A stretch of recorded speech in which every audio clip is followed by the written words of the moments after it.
Good morning, good evening, good afternoon.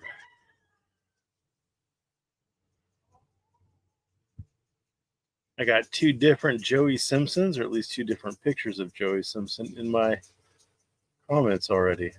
That's weird. Anyway, so let's get a little background on this. Yesterday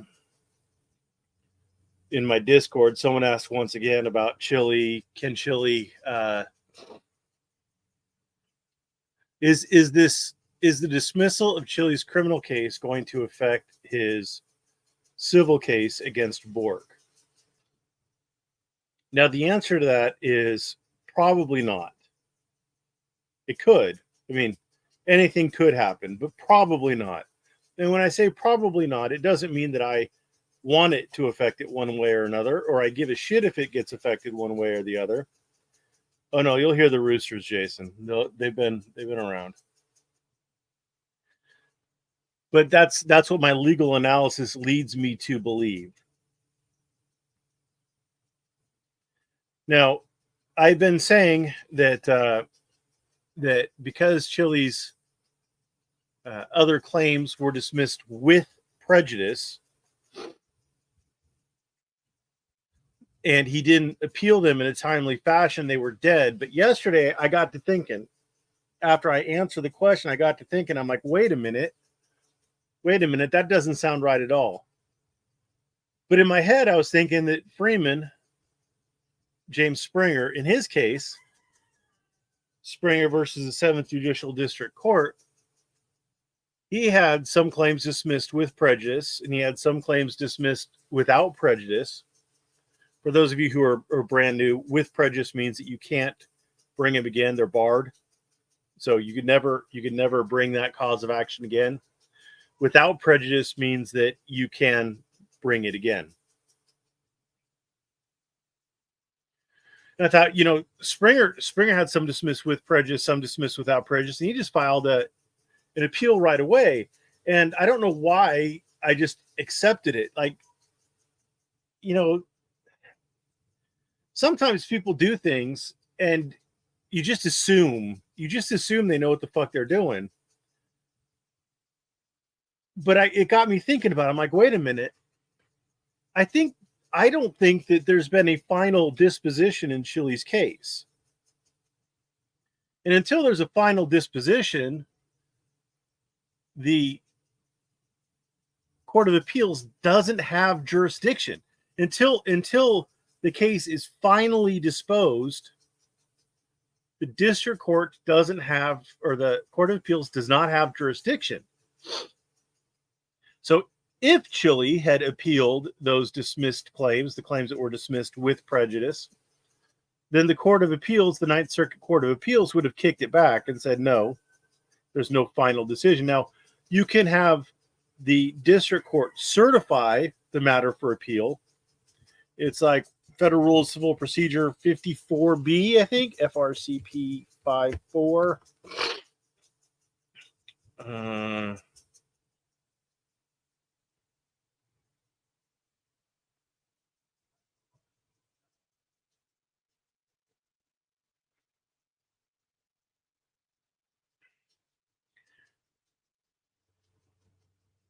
Yeah, so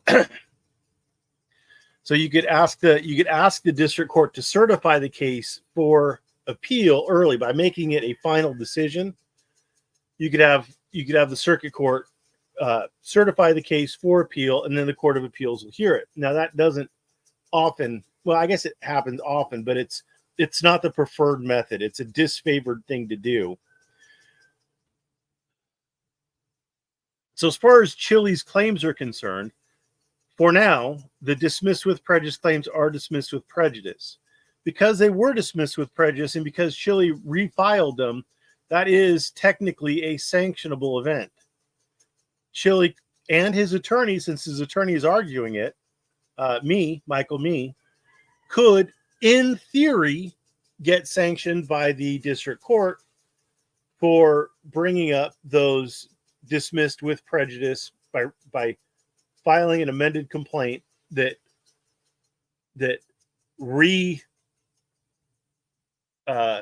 litigated those claims that were dismissed with prejudice. And I apologize. I have a head cold or something going on. I'm a bit out of it. I can't sleep unless I breathe through my nose, and I can't breathe through my nose right now, so it's all bad. I've been fighting this thing now for about a week, and it's winning, whatever the fuck it is. It doesn't respond to allergy medication, so I don't know. It's probably some sort of a summer head cold. Anyway, that's my troubles, not yours. So as far as Chille's case is concerned, the way it should proceed is the district court should sua sponte, just redismiss the claims that were dismissed with prejudice already, and solely confine the rest of its order to the claims that were dismissed without prejudice. Now, Chille being found, or Chille's conviction being reversed, I don't think that's going to affect any of the prior probable cause determinations by the district court, by the federal district court. I don't know. Again, this is a problem for Chille as much as it is for the rest of us, because the Nevada district court didn't articulate well the grounds on which Chille's criminal case was, or criminal conviction was reversed or vacated, or however she put it. We don't know entirely how that court, we don't know entirely the court's reason. And because of that, so if the court decided it solely on First Amendment grounds, like just straight the First Amendment to the United States Constitution, well, the federal district court doesn't have to give a shit about that determination. If the Nevada district court decided it based on Wilson, which is a Nevada case, then the federal district court is going to have to figure out whether or not Wilson was decided before or after the officers made the arrest. If the Wilson decision was decided after the officers made the arrest, then it probably will have zero effect. If it was made before the arrest, well, then the federal district court might allow that to play a little bit to determine on whether or not there's probable cause. But at the end of the day, all the federal district court needed to do was figure out if there was probable cause. Probable cause is a lower standard than beyond a reasonable doubt. So just because someone is found not guilty in criminal court doesn't mean that there wasn't probable cause for the officer to make the arrest. I hope you understand that. But we're gonna keep moving on. So back to Springer, because I didn't watermark these, even though I paid for them. I should watermark them. I should plaster Shiz's unfiltered face all over them, because that's what Shiz would want. But I did pay for these because they got my noggin jogging about the Springer case, which I'll be honest with you, I find a little bit more interesting than Chille's civil suit. Chille's civil suit is a dime a dozen. You don't often have an actual motherfucking attorney trying to sue a judge. That's a less common event. You get a lot of pro se's suing judges ineffectively, but you don't often get a lot of attorneys suing judges, because judicial immunity is a thing, and most attorneys understand judicial immunity. So if you remember, you know what? Let's pull it up. Let's pull it up. Springer versus 7th Judicial District Court. I'm going to move you down, y'all. And there was the court. The court itself did a sua sponte motion to dismiss. An order to show cause. It wasn't a motion to dismiss. The court did a order to show cause why the court shouldn't dismiss all these causes of action. based on judicial immunity and a few other odds and bobs. Lack of jurisdiction, things like that. So Springer, his attorney, responded completely ineffectively, just absolutely wasted his time flailing like Don Quixote at a windmill. The opposition, the opponent, the J. Delphine, whatever the hell her name, is also just pure garbage. But then the court dismissed it, and the court, let's look at the court's order. So the court dismissed some parts with prejudice, some parts without prejudice. And here are the holdings. All right, so counts 1, 2, and 3 are dismissed with prejudice to the extent that they seek injunctive relief and a declaratory relief regarding past liability. Counts 1, 2, and 3 are dismissed without prejudice to the extent they seek prospective declaratory relief regarding the constitutionality of Chief Judge Murphy's administrative order and amended administrative order. Count 4 is dismissed without prejudice for lack of subject matter jurisdiction. That's where he sued the district court itself under the New Mexico Tort Claims Act, or whatever they call it. Defendant's motion to dismiss the claim is denied as moot. These defendants are terminated from the action. And then it says plaintiffs shall have 14 days within which to file a third amended complaint for prospective declaratory relief against Chief Judge Murphy in her official capacity. However, plaintiff has advised this may be the last amendment the court permits him to make, so care should be taken to remedy all deficiencies, whether discussed in this order or not. So that was the order. So we're all aware of the order.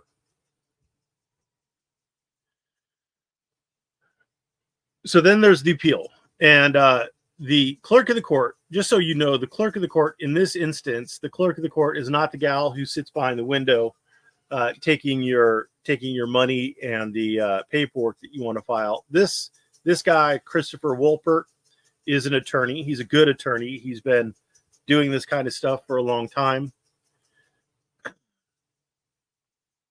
And so he issued the order. This matter is before the court sua sponte upon filing of Appellant James Springer's docketing statement and a review of the district court docket. That review has revealed a potential defect in this court's appellate jurisdiction. Specifically, the order Mr. Springer seeks to appeal does not appear to be a final decision. As a result, the court is considering this appeal for summary disposition. Generally, this court's jurisdiction is limited to review of final decisions. The final decision is one that ends the litigation on the merits and leaves nothing for the court to do but execute judgment. An order that sets the stage for further trial court proceedings is not final. Now, when we go back to this, you can see that he was told to file a third amended complaint. That doesn't appear to be a final order. I don't know why he would think that is a final order.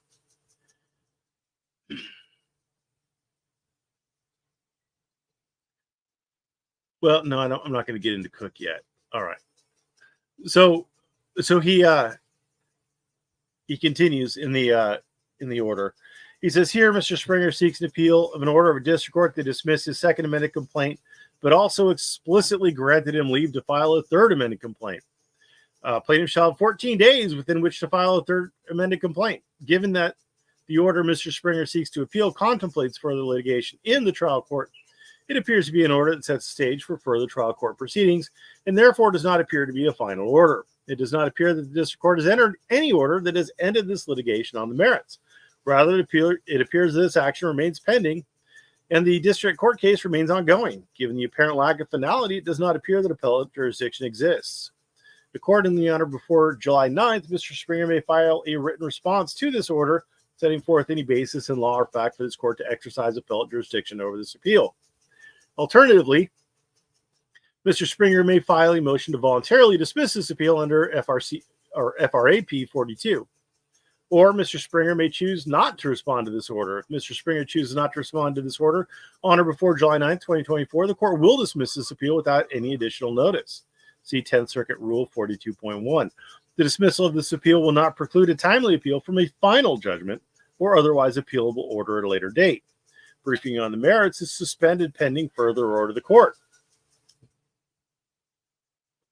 So I want you to notice this language that Mr. Wolport cites. He cites the fact that plaintiff shall have 14 days within which to file a third amended complaint. Right? That's this language right here. Now, another thing to note is that there is no final order of the court. So the court did terminate deadlines and hearings, given the current procedural posture of the case. The court vacates the settlement conference and all deadlines set in the second order setting settlement conference. But nowhere in here does the district court dismiss the underlying litigation. Another thing that I want to point out is that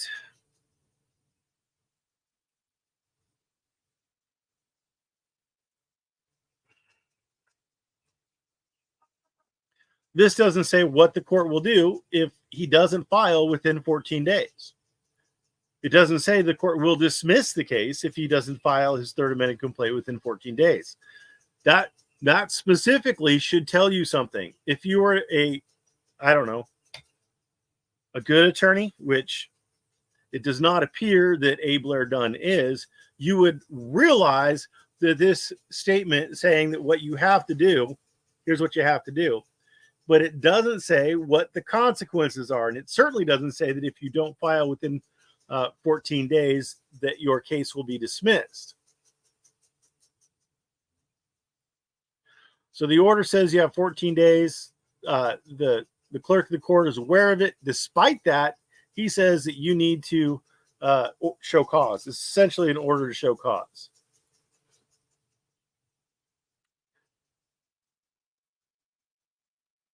So this is their opposition, right? So Mr. Springer agrees generally this court's jurisdiction is limited to review of final decisions. Here, a review of the docket by the court clearly delineates that no amendment was filed within 14 days. Deadline of June 14th provided by the district court's order. Now, again, this was filed June 18th. Christopher Wolport, who you could Google, read the specific language about the 14 days and filed this order to show cause on June 18th.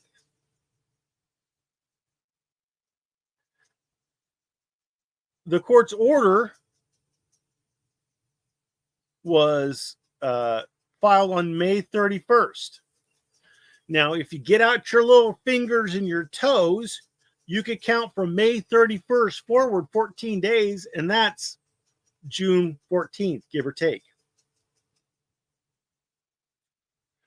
Which means that Christopher Wolport, when he fucking wrote the order to show cause, knew that 14 days had passed.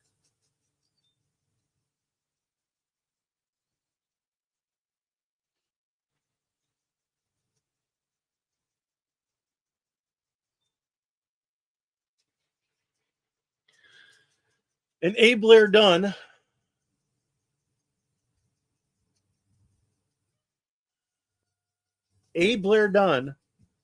thinks that Christopher Wolport is a fucking retard who wasn't aware of how time works. Wolport cited the exact same language 18 days after the order. So 14 days had passed. I don't understand what Wolport is thinking. I don't understand what Wolport is thinking, or what Blair Dunn is thinking. Thus, the window for any further litigation before the district court is closed, and the decision became final when the condition precedent of the filing of an amended proceeding was foregone by Mr. Springer. You know what that sounds like? That sounds like it was foregone by Mr. Springer. That sounds voluntary. That sounds voluntary, doesn't it? Well, this is a case out of the 10th Circuit. It is still a good case.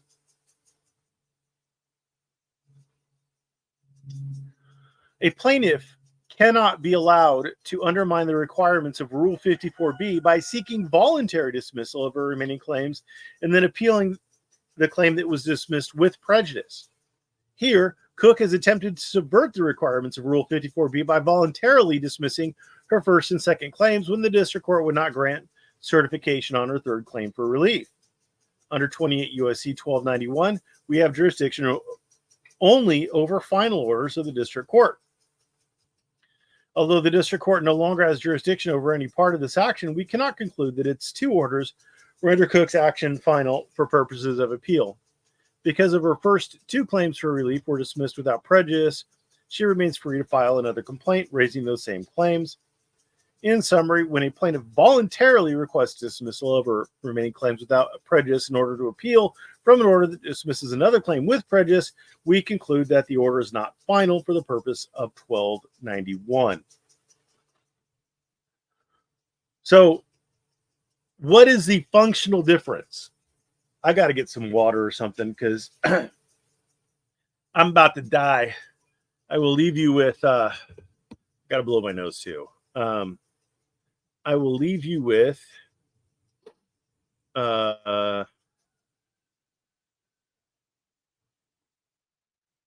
what is her name? Laura Louisa.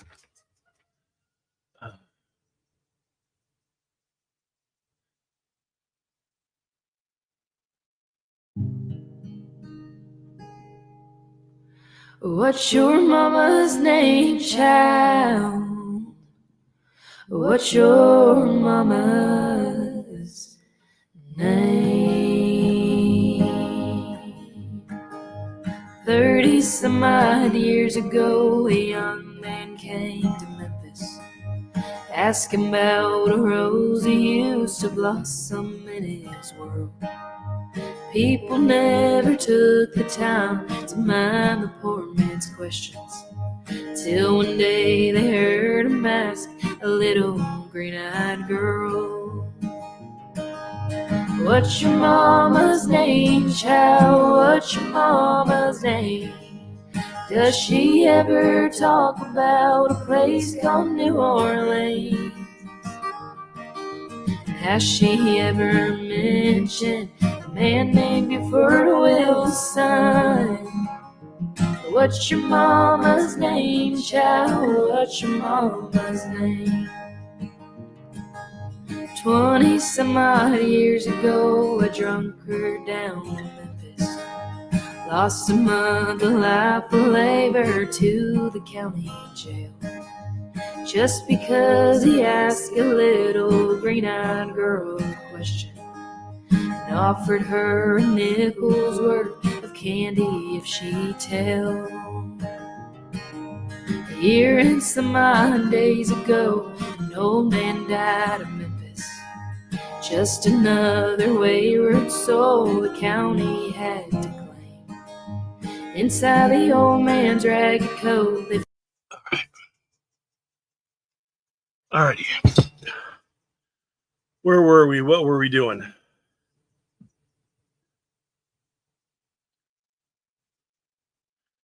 So problem number one is it seemed like it was a voluntary dismissal by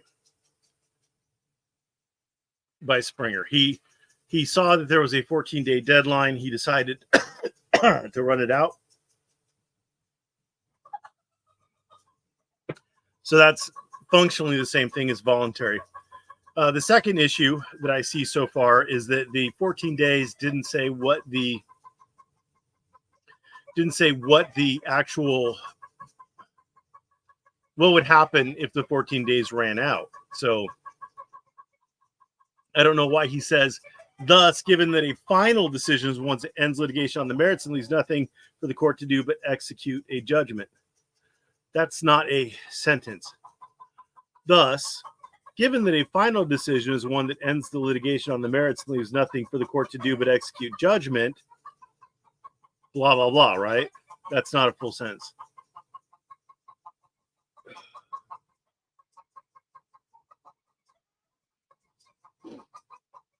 But even this quote, like, I don't know why he gave this quote, but even this quote, look, It ends the litigation on the merits and leaves nothing for the court to do but execute judgment.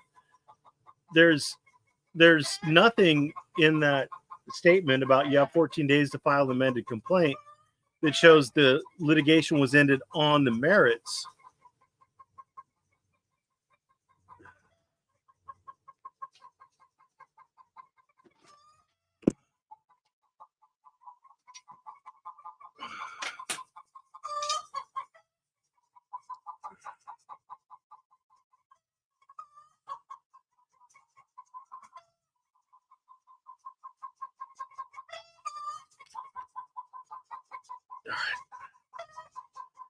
Let me know if you can still hear me.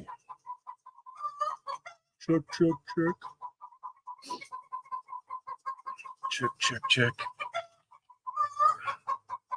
Perfect. All right. So it's a bad quote. It doesn't say what they wanted to say. They go on, an order that sets the stage for further trial court proceedings is not final. Again, this works against them. Both of these work against them. Thus, there is no stage available to be set by operation of the district court's order for any further proceedings, nor is there anything left for the court to do on this date after June 14th has come and gone but execute judgment.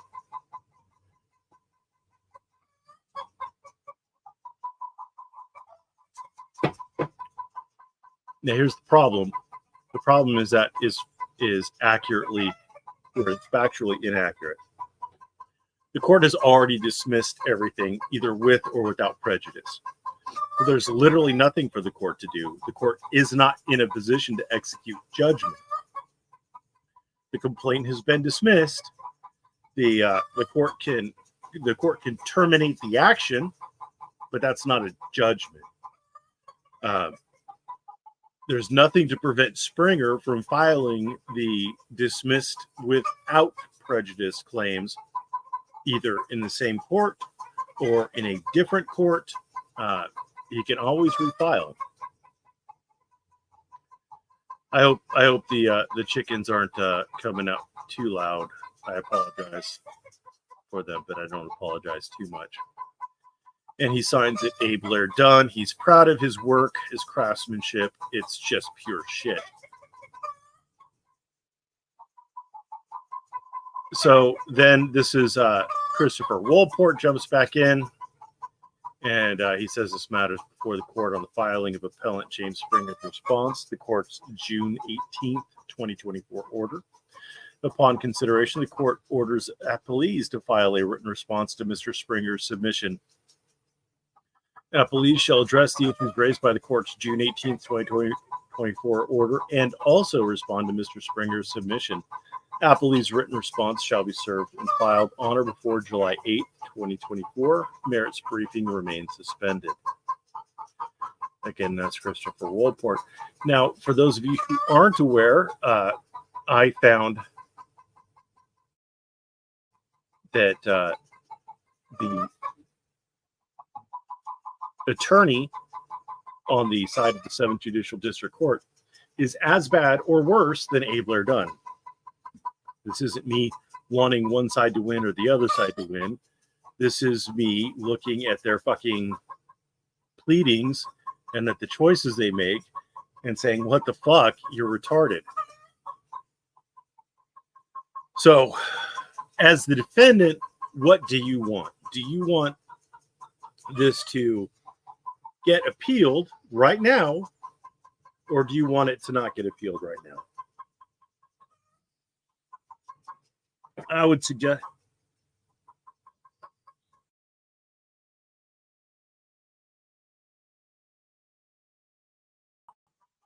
sorry about that. I'm a little snotty today.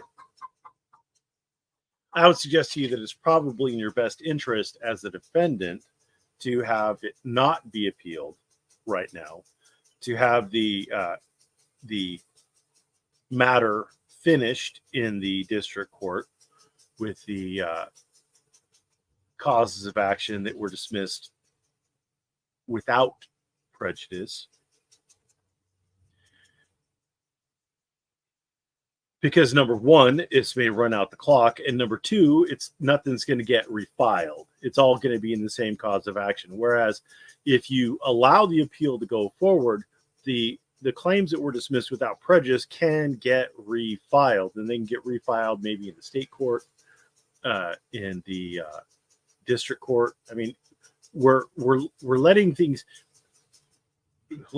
go is going to potentially cost a lot more money for the defendant and place you in a position of where you're starting over with a new judge who might be less disposed to toss out Springer's claims.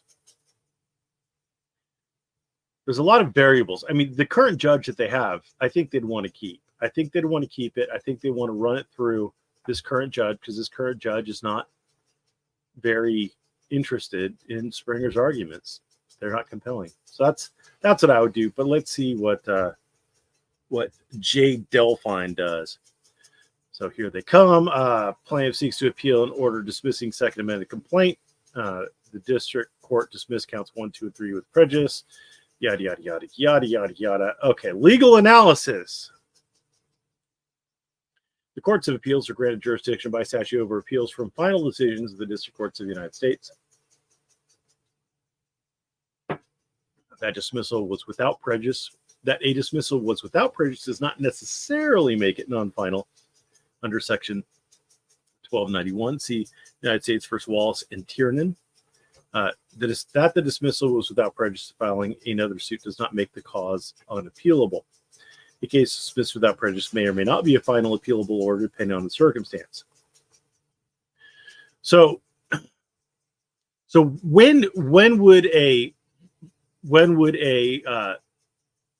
dismissal that is without prejudice not be a final order?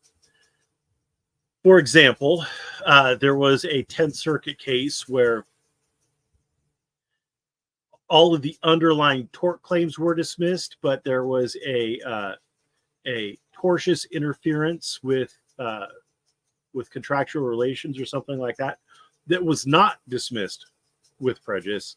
It was dismissed without prejudice. So all the underlying torts were dismissed with prejudice.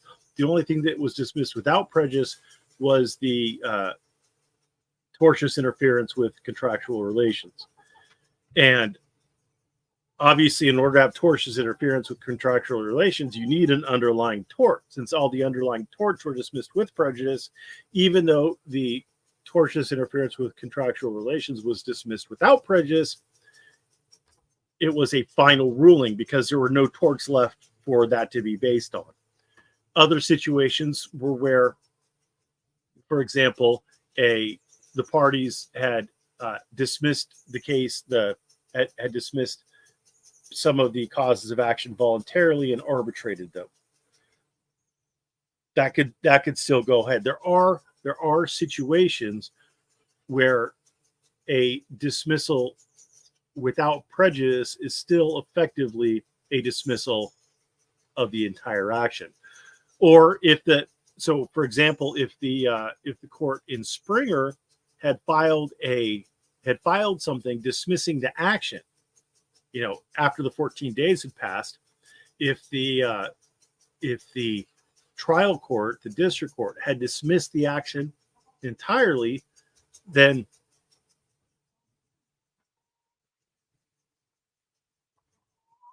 that would be final, because the Court of Appeals would look at it and say, well, obviously the district court intended for this to be a final decision on the merits because they dismissed the action. Dismissing the complaint is different than dismissing the action. The lower court can dismiss lots and lots of complaints without dismissing the action. It's when the action is done, it's when the action is over, that's when you have when mooted, when the statute of limitations runs out. Latches, I don't think so. That's an equitable relief deal. I don't think latches would do it. Alpha Fox Adam. But definitely, if a cause of action is dismissed without prejudice, and the statute of limitations is run, then it may be a final decision. So there are cases where it works.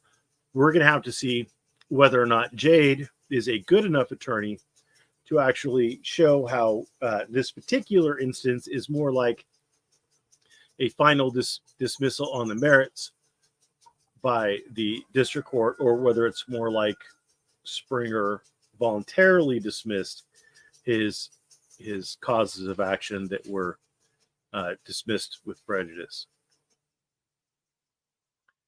Aside from a few well-settled exceptions, federal appellate courts have jurisdiction solely over appeals from final decisions. For example, finality was found in cases where complaints were based on federal preemption, abstention, lack of personal jurisdiction, lack of subject matter jurisdiction, lack of a cognizable property interest for the purposes of the Due Process Clause, failure to timely exhaust administrative remedies, and unripeness. Oh, another instance where it might be a final ruling on the merits, or where it might be a final considered to be a final ruling, would be where all of the federal causes of action were dismissed with prejudice, and the state causes of action were dismissed without prejudice. Is that considered a final ruling? I believe that would be considered a final ruling, a final decision. Because if only the state cause of action remains, then it can't stay in the district court. It's going to have to be kicked out.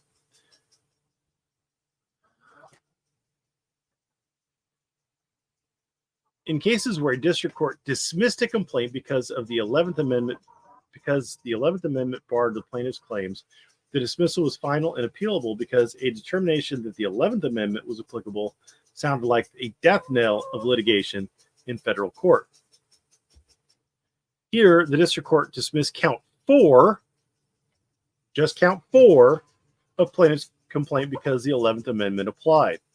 Even though count 4 was dismissed without prejudice, the applicability of defendant's 11th Amendment immunity renders the dismissal final and appealable.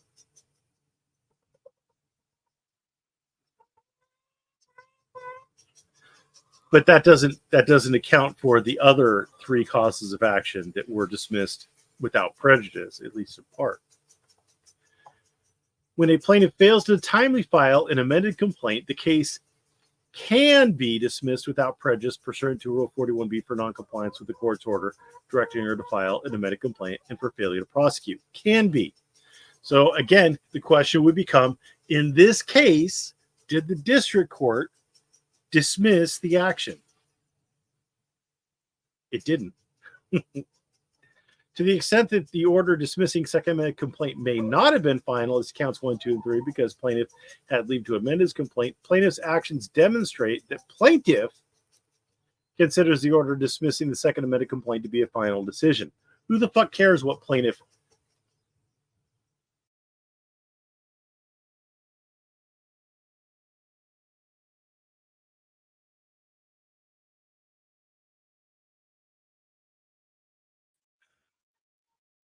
Sorry about that. Who cares what plaintiff considers to be a final decision? It's not what plaintiff considers to be a final decision that matters. It's whether or not it is, in fact, a final decision. He has not complied with the June 14th, 2024 deadline to amend his complaint and is not prosecuting this matter outside the instant appeal. Plaintiff's memorandum further indicates that plaintiff will not avail himself to the opportunity to amend his complaint and does not expect any further action from the district court except to execute judgment dismissing the matter. Again, that's what the plaintiff expects. That's not. Notice that they can't say that the trial court has dismissed the matter entirely, dismissed the action. Although plaintiff could have allowed the deadline to amend to expire and then waited for entry of judgment, he has chosen not to do so and is treating the order dismissing second amended complaint as a final decision. In this circumstance, the dismissal of plaintiff's claims without prejudice was a final decision, and the court has jurisdiction to hear the appeal. Notice there is no citation. Apart from the case can be dismissed with prejudice, can be dismissed with prejudice, there's no other citation. There is no authority presented for the proposition that a a deadline that doesn't have dismissal of the action as a stated penalty is a order dismissing the action if the deadline runs, or that a trial court can dismiss the action without saying we're dismissing the action. I'm pretty sure this isn't going to go anywhere. I am, again, odds are that the upper court is going to kick this back and say that it is not right, that they don't have jurisdiction yet. So then Christopher Wolport comes back and he says, upon consideration, the court refers the issues raised by its June 18, 2024 order, as well as each side's responsive briefs, to the panel of judges that will later be assigned to consider this appeal on its merit. So Wolport isn't going to issue the decision. At their discretion, parties may address appellate jurisdiction in their merits briefing, or they may choose to rest on their jurisdictional briefing filed to date. The court does not require any further briefing on the issues raised by its June 18, 2024 order.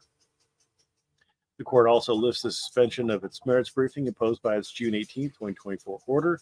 Springer shall file and serve as opening brief in attendance on or before August 19th. Subsequent briefing shall proceed in accordance with FRA P31.